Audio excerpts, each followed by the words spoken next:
The Lord be with you. And with your spirit. A reading from the Holy Gospel according to Matthew. Glory to you, O Lord.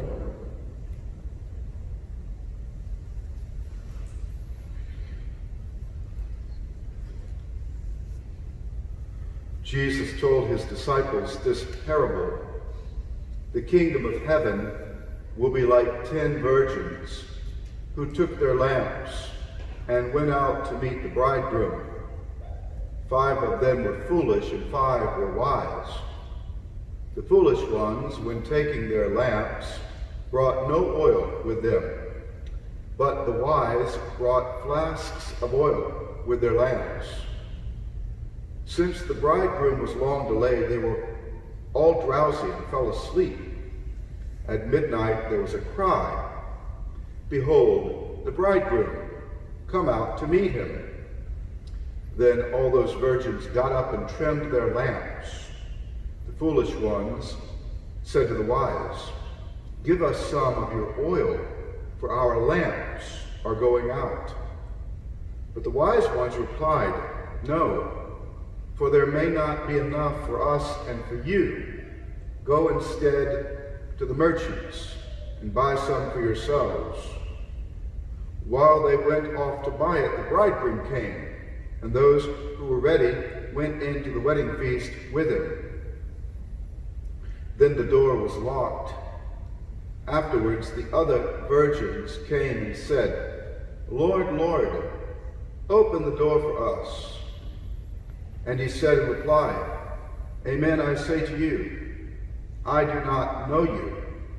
Therefore, stay awake, for you know neither the day nor the hour." The Gospel of the Lord. Praise to you, Lord Jesus Christ.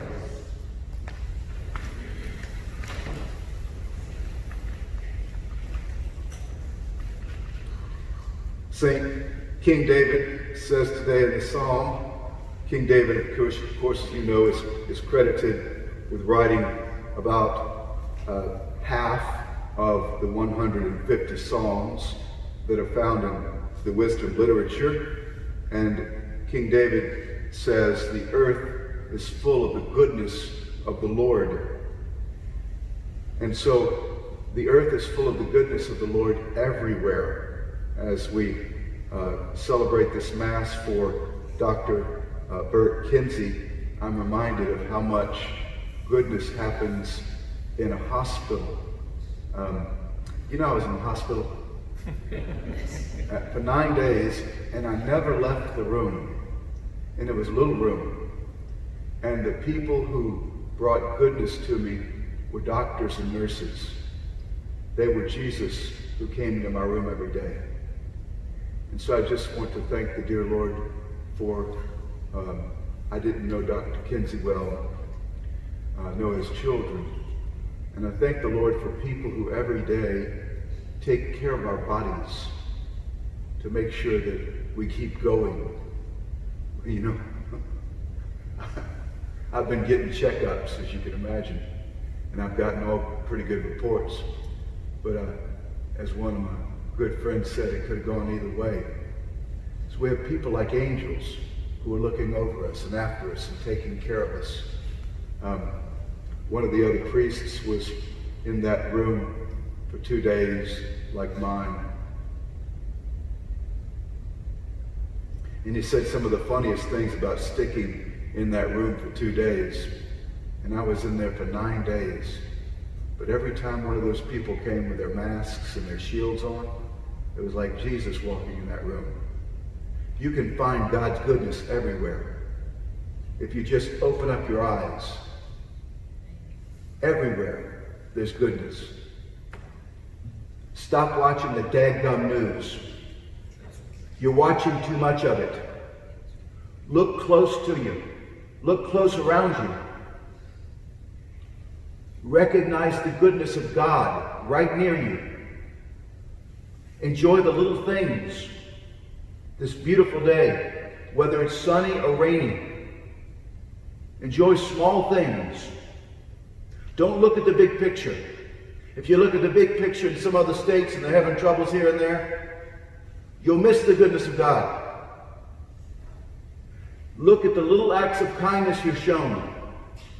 Be Jesus where you live.